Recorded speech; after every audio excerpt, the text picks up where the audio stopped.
പാശ്ചാത്യ ശക്തികളുടെ അധിനിവേശത്തോടെ സംഭവിച്ച നിർബന്ധിത പരിഷ്കാരങ്ങൾ ഇവിടുത്തെ പാരമ്പര്യങ്ങളെ നഷ്ടമാക്കി. അങ്ങനെ പൗരസ്ത്യ സഭകളിൽ നഷ്ടപ്പെട്ടു പോയ പാരമ്പര്യങ്ങൾ തിരിച്ചെടുക്കാൻ തീവ്രമായ ശ്രമങ്ങൾ ഉണ്ടാകണം എന്ന് രണ്ടാം വത്തിക്കാൻ സൂനോദോസ് പൗരസ്ത്യ സഭകളെ പറ്റിയുള്ള ഡിക്രിയിൽ രേഖപ്പെടുത്തി.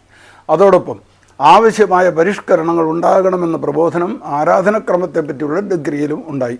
ഇവയിൽ ഏതിന് മുൻതൂക്കം കൊടുക്കണം എന്നതായിരുന്നു വിഭാഗീയത വർദ്ധിപ്പിച്ച ഒരു ഘടകം.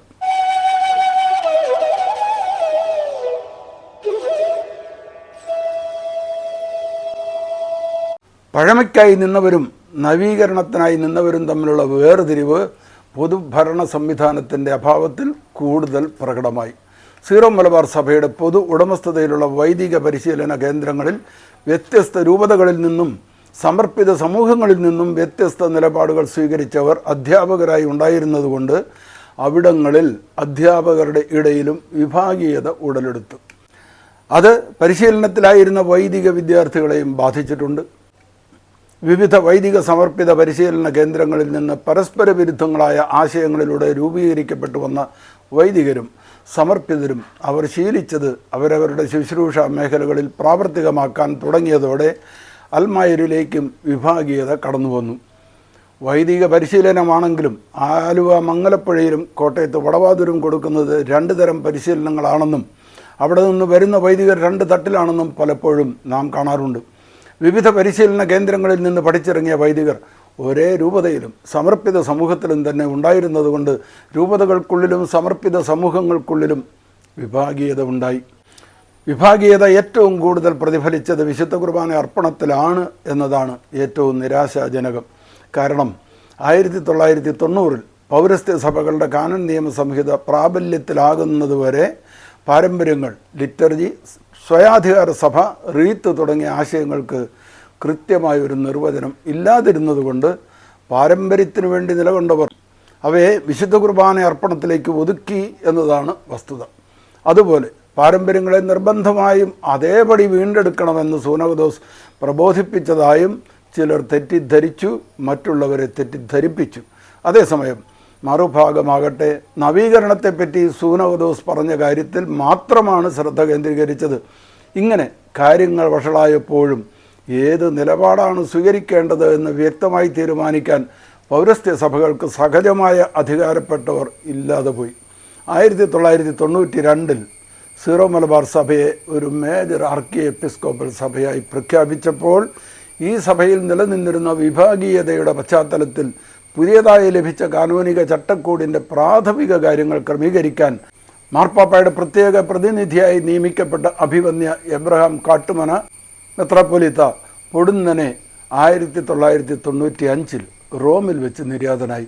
അതേ തുടർന്ന് 1996 ജനുവരി 8 മുതൽ 16 വരെ സീറോ മലബാർ മെത്രാന്മാരുടെ സിനഡിൻ്റെ ഒരു പ്രത്യേക സമ്മേളനം പൗരസ്ത്യ സഭകൾക്കായുള്ള കാര്യാലയം റോമിൽ വിളിച്ചുകൂട്ടി. പിന്നീട് ബെനഡിക്റ്റ് 16 എന്ന പേരിൽ മാർപ്പാപ്പയായി തിരഞ്ഞെടുക്കപ്പെട്ട കർദിനാൾ ജോസഫ് റാറ്റ്സിംഗർ, റോമിലെ ഓറിയൻ്റൽ ഇൻസ്റ്റിറ്റ്യൂട്ടിൻ്റെ വൈസ് റെക്ടറും പ്രശസ്ത ആരാധനക്രമ പണ്ഡിതനുമായിരുന്ന യശശരീരനായ ഫാദർ റോബർട്ട് ടാഫ്റ്റ്, മറ്റൊരു ആരാധനക്രമ പണ്ഡിതനും റോമിലെ റുമേനിയൻ കോളേജിൻ്റെ റെക്ടറുമായിരുന്ന ഫാദർ ഒളീവിയർ റക്കസ്, പൗരസ്ത്യ സഭകളുടെ കാനോനുകളുടെ സംഹിത തയ്യാറാക്കുന്ന കമ്മീഷൻ്റെ ദീർഘകാല സെക്രട്ടറി ആയിരുന്ന ഫാദർ ഇവാൻ ഷൂഷേക്ക് തുടങ്ങിയവർ ആ സമ്മേളനത്തിൽ നടത്തിയ പ്രഭാഷണങ്ങൾ ശ്രദ്ധേയമാണ്. നമ്മുടെ സഭയിൽ ആരാധനക്രമ സംബന്ധമായി നിലനിൽക്കുന്ന വിഭാഗീയതയുടെ കാരണങ്ങളും പ്രതിവിധികളും മാർഗങ്ങളുമൊക്കെ അവർ പ്രതിപാദിച്ചിട്ടുണ്ട്. ഇപ്പറഞ്ഞ സിനഡ് സമ്മേളനത്തിൻ്റെ രേഖകളെല്ലാം മേജർ ആർക്കി എപ്പിസ്കോപ്പൽ കൂരിയയിൽ നിന്ന് പ്രസിദ്ധീകരിച്ചിട്ടുമുണ്ട്. അന്ന് ഫാദർ ജോസ് പൊരുന്നേടമായിരുന്നു അതിൻ്റെ ചുമതലക്കാരൻ. ഒരു സഭാ സമൂഹമെന്ന നിലയിലും സമുദായമെന്ന നിലയിലും ഈ സ്ഥിതി തുടരുന്നത് പലതരത്തിലുള്ള പ്രശ്നങ്ങൾക്കും കാരണമാകുന്നു എന്ന തിരിച്ചറിവാണ് ഏകീകൃത രീതി വേണമെന്ന ചിന്തയിലേക്ക് സിനഡിനെ നയിച്ചതും 1999 ഏകീകൃത രീതി നടപ്പാക്കാൻ തീരുമാനിച്ചതും. എന്നാൽ ആവശ്യമായ ബോധവൽക്കരണത്തിൻ്റെ അഭാവം അത് നടപ്പാക്കുന്ന പ്രക്രിയ അതീവ ദുഷ്കരമാക്കി എന്നതാണ് സത്യം. ബോധവൽക്കരണം നടത്താൻ ആവശ്യമായ പുസ്തകങ്ങളോ അധ്യാപന സഹായികളോ ഉണ്ടായിരുന്നില്ല താനും. ഇപ്പോഴും ആ പ്രശ്നം പരിഹരിച്ചു എന്ന് പറയാൻ കഴിയില്ല. അതിൻ്റെ പ്രത്യാഘാതങ്ങളാണ് നാം ഇപ്പോൾ കണ്ടുകൊണ്ടിരിക്കുന്ന തർക്കങ്ങളും ഭിന്നതകളും വിഭാഗീയതകളും. കൊറോണ വൈറസ് വ്യാപന സമയത്ത് സർക്കാർ നടപ്പിലാക്കിയ അടച്ചിടൽ മൂലം പള്ളികളിൽ വിശുദ്ധ കുർബാന അർപ്പിക്കാൻ തടസ്സമുണ്ടായിരുന്നതുകൊണ്ട് മിക്ക രൂപതകളിൽ നിന്നും ഇടവകകളിൽ നിന്നും ഓൺലൈനായി വിശുദ്ധ കുർബാന അർപ്പണം നടത്തുകയുണ്ടായി. അപ്പോഴാണ് ഓരോ രൂപതയിലും നിലവിലുള്ള വ്യത്യാസങ്ങളും അതുവഴി ഉണ്ടാകുന്ന ഉതപ്പിൻ്റെ ആഴവും പരപ്പും ദുരന്ത ഫലങ്ങളും പരിശുദ്ധ സിംഹാസനം ഉൾപ്പെടെയുള്ളവരുടെ സവിശേഷമായ ശ്രദ്ധയിൽപ്പെട്ടത്. വിശ്വാസി സമൂഹത്തിൽ നിന്ന് പലരും ഇത് സംബന്ധമായി പരിശുദ്ധ സിംഹാസനത്തിലേക്ക് പരാതികൾ അയക്കുകയും എത്രയും വേഗം ഏകീകൃത രീതി എല്ലായിടത്തും നടപ്പാക്കാൻ സീറോ മലബാർ മെത്രാന്മാരോട് ആവശ്യപ്പെടണമെന്ന് അഭ്യർത്ഥിക്കുകയും ചെയ്തു. കേട്ടില്ലേ? മെത്രാന്മാർ നടപ്പാക്കേണ്ട കാര്യം നടപ്പാക്കാത്തതുകൊണ്ട് അത് നടപ്പാക്കാൻ മെത്രാന്മാരോട് നിർദ്ദേശിക്കണം എന്ന് അപേക്ഷിച്ചുകൊണ്ട് വിശ്വാസി സമൂഹങ്ങൾ മാർപ്പാപ്പയ്ക്ക് വരെ പരാതി അയച്ചു എന്നത് എന്ത് പരിതാപകരമാണ്. ഈ പശ്ചാത്തലത്തിലാണ് നമ്മുടെ സഭയിൽ വിശുദ്ധ കുർബാന അർപ്പണത്തിൽ 1999 സിനഡ് ചേർന്ന ധാരണ എത്രയും വേഗം നടപ്പാക്കണമെന്ന് 2020 ഒരു അസാധാരണ കത്ത് വഴി പരിശുദ്ധ പിതാ സഭാംഗങ്ങളോട് ആവശ്യപ്പെട്ടത്. എന്നിട്ടോ എറണാകുളം അങ്കമാലി അതിരൂപതയിൽ ഏകീകൃത കുർബാന നടപ്പാക്കണമെന്ന മാർപ്പാപ്പയുടെ നിർദ്ദേശം നിലനിൽക്കെ പൂർണ്ണ ജനാഭിമുഖ കുർബാന അർപ്പിച്ച് വൈദികർ. അതിരൂപതയിലെ ഭൂരിഭാഗം വൈദികരെയും അണിനിരത്തി സമൂഹ ബലി അർപ്പിച്ചു.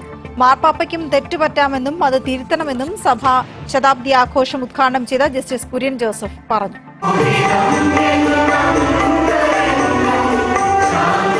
ശതാബ്ദി പ്രയാണങ്ങളെ തൃക്കാക്കര ഭാരത് മാതാ കോളേജ് ഗ്രൗണ്ടിൽ ഒരുക്കിയ സമ്മേളന നഗരിയിലേക്ക് സ്വീകരിച്ചുകൊണ്ടായിരുന്നു സമാപന സമ്മേളനത്തിന്റെ തുടക്കം.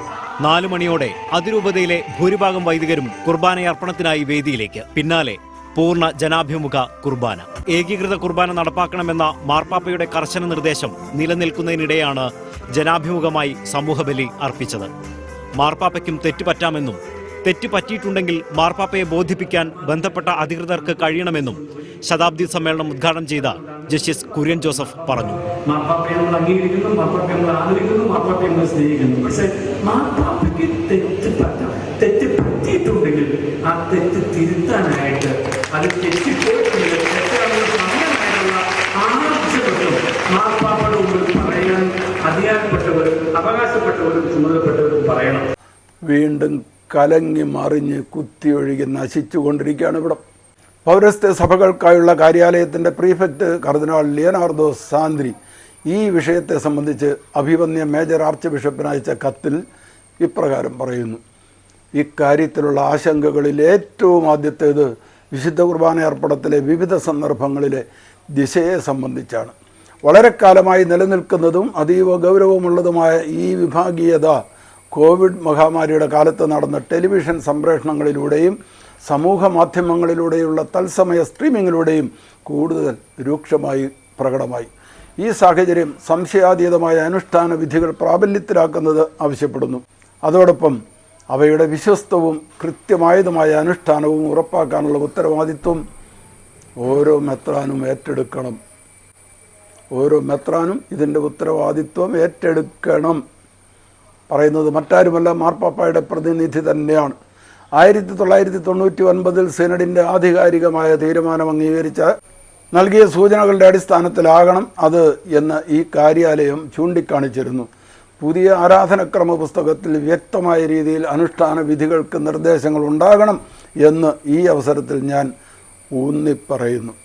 എന്നാൽ അതുമാത്രം പോരാ, സിനഡിൻ്റെ ഭാഗത്തു നിന്ന് സംയോജിതമായും മെത്രാന്മാരുടെ ഭാഗത്തു നിന്ന് വ്യക്തിപരമായുമുള്ള ഒരു പ്രതിബദ്ധതയും ഉണ്ടാകണം.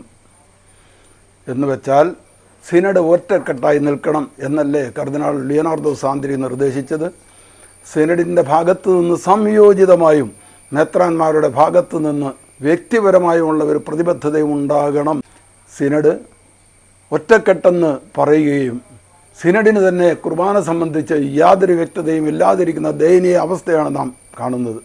മാർപ്പാപ്പായും കർദിനാൾ ലിയോനാർദോ സാന്ദ്രിയും പറഞ്ഞിട്ട് ഇവിടെ എന്തെങ്കിലും നടന്നോ? പരിശുദ്ധ പിതാവിൻ്റെ നിർദ്ദേശം നടപ്പാക്കുന്നതിൽ എതിർപ്പ് പ്രകടിപ്പിച്ച സിനഡ് അംഗങ്ങളുടെ വികാരങ്ങൾ മാനിച്ചില്ല എന്നും മറ്റുമുള്ള വാദഗതികൾ ഇതുവരെ പ്രതിപാദിച്ചതിൻ്റെ വെളിച്ചത്തിൽ അപ്രസക്തമാണ് എന്ന് വ്യക്തമാണല്ലോ. ഇത് പറയുന്നത് കർദിനാൾ ലിയോനാർദോ സാന്ദ്രിയാണ്. 1999 എടുത്ത തീരുമാനം നടപ്പാക്കുന്നതിൽ നിന്ന് ചില രൂപതകളിൽ ഇളവുകൾ കൊടുത്തിരുന്നു. അത് പൗരസ്ത്യ സഭകൾക്കായുള്ള കാനോൻ നിയമസംഹിതയുടെ കാനോൻ 1538 1 അനുസരിച്ചാണെന്നായിരുന്നു അന്ന് ബന്ധപ്പെട്ടവർ അവകാശപ്പെട്ടത്. ഇപ്പോഴും കുര്യാക്കോസ് മുണ്ടാടനെ പോലെയുള്ള ചിലർ അത് തന്നെ പറഞ്ഞു നടക്കുന്നുണ്ട്. എന്നാൽ അത് ശരിയായിരുന്നില്ല എന്ന് കർദിനാൾ സാന്ദ്രി എഴുതുന്നു. പൗരസ്ത്യ സഭകളുടെ കാനോന സംഹിതയിലെ 1538 1 അനുസരിച്ച് ഇളവ് കൊടുക്കുന്നതിനെപ്പറ്റി കൃത്യത വരുത്തേണ്ടത് അത്യാവശ്യമാണ്. കാനോന സംഹിത പറയുന്നത് പോലെ ഒരു പ്രത്യേക കാര്യത്തിൽ ആത്മീയ നന്മ ലക്ഷ്യം വെച്ച് മാത്രം ആ ഇളവുകൾ കൊടുക്കേണ്ടതാണ്. പൊതു നിയമങ്ങൾക്ക് വിരുദ്ധമായി നിയമാനുസൃതം അധികാരപ്പെടുത്താൻ പറ്റാത്ത ഏതെങ്കിലും കാര്യത്തിൽ കൊടുക്കുന്ന ഒരു പൊതു അനുവാദം പോലെ അത് കാണപ്പെടരുത് എന്നത് അതിൻ്റെ പ്രകൃതിയിൽ നിന്ന് തന്നെ വ്യക്തമാണ്. അതിനാൽ കൃത്യമായി നിർവചിക്കപ്പെട്ട സമയത്തേക്കും പ്രത്യേക കാരണങ്ങൾ മൂലവും ചില സ്ഥലങ്ങളിൽ മാത്രമേ മെത്രാന്മാർ അത്തരം ഇളവുകൾ അനുവദിക്കാവൂ. ഇതുവരെ പറഞ്ഞതിൽ നിന്നെല്ലാം മനസ്സിലാകുന്നത് പരിശുദ്ധ പിതാവും പൗരസ്ത്യ സഭകൾക്കായുള്ള കാര്യാലയവും തന്ന നിർദ്ദേശങ്ങളിൽ ഇളവ് കൊടുക്കാൻ പാടില്ല എന്ന് തന്നെയാണ്.